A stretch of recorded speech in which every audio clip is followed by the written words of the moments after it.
Because it's grandmother's or collectible antique. well, I've sold quite a few of them with no problem. Yeah. When they're finished and look good, I've sold them. When I say collectible, now we go back to the Right.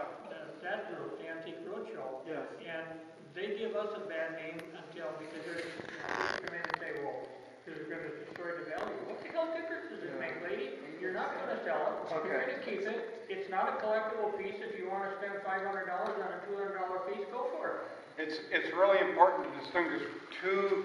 You guys have two parallel train rails of thought. They're not mutually exclusive per se, but they are different, and it's important to at least rhetorically acknowledge them. One of them is the intrinsic character of that piece. Yes. And in that context, that is not an intrinsically collectible piece. There's another word that we use, and you guys really need to just work this into your brain, and that is the associative value. The what? The associative value. What are the associations, sentimental or historical or familial? Because that's what drives virtually all of the business that you and I are in. Is the associative value. There are very few intrinsically important objects out there. Very few. But it is the associative value that drives much of the decision making about this object. That's the most important part. Associative and that. True. Very well said. Yes. I was kind of talking with a couple of people about chairs, and I don't make money as a general, but you'll get chairs that have all this hardware that Uncle Joe added, D-zone, brackets, so-and-so, grandfather put the wire on, and you'll have the customer that they want the chair now sturdy and stable to sit on, and maybe completely redone, but put the wire and all that hardware back on, because that's associated with the different people in their family that worked on it. Okay. More than the chair itself. Let's get back specifically to this. So with you guys, with your ideas in your head, how you proceed, y'all want to start throwing some prices at me? Prices on what your idea or what the restoration should be, and what would you charge? At the shop. Okay, $1,500. Going once. Probably not 1,500. Do not be embarrassed if you're feeling low, and don't try to jack up the price to sound good. I mean, realistically, we need to know this. You're not going to do us a favor by not answering. 8,900 is not stripping it, doing on-site restoration. On-site restoration. Yeah. Easy done. So 850, right? Yeah. 850. Okay. Another price. Kevin. I'm going to make it look like a new piano. Like a Steinway spinner. My very first price that ringed up in my head, I listened to everybody else, I thought, should I lower? No. It was 1,800. 1,800. That's going to be a full body, Filling, right?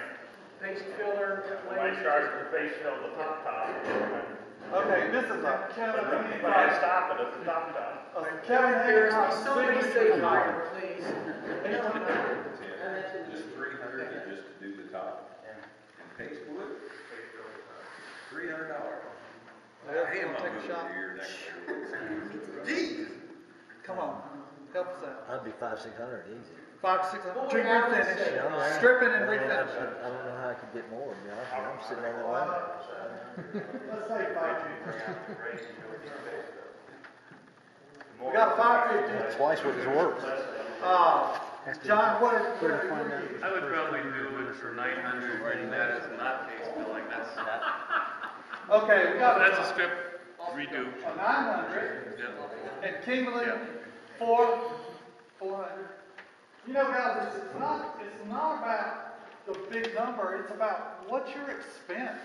Yeah, you know, what's your overhead. And some of us can make more profit doing it for 400 than somebody in a big, massive commercial shop. If they charge 2,000, it's what you put in your pocket. Half a minute of a comment. A lot of the folks that are saying really the lower prices on that are only coming up with their prices based on what they know they can get, not necessarily how many hours. I mean, if I stared at this many hours to do this, and come up with, 22 hours worth of work to come up with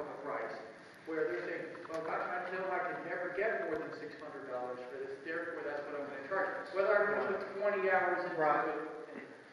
So you can become your own worst enemy, just with your own limitations, right? Yeah. So, yeah, so think big. Dave, you wanna give us an estimate on refinish? 1,000. Okay, 1,000. 1K. And don't be embarrassed. According to our book, which he has in his library back here, what was his number? 704 to 1,002 plus repairs. I'm sorry, say again? 704 to 1,002 and plus repairs. And so what would be the medium price on there, about About eight? 850. About 850, so you're around 850, okay. And that's because you have pricing structure that you're using that way. Any Okay. contact? That's where mine comes. Won't you ask Larry? Larry? Figure it up, I'm writing it up. He's writing it up. I never do anything for you, not a number. He's the businessman, he's got the pen Has Greg and the given a price pad. on it yet? He's an engineer. Have you put, this is your job? Ballpark, 10 hours. Okay. $500.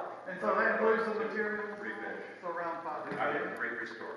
Yeah. To restore, not refinish. Uh, Okay. I figured 10 hours. Now, this is the new guy on the block.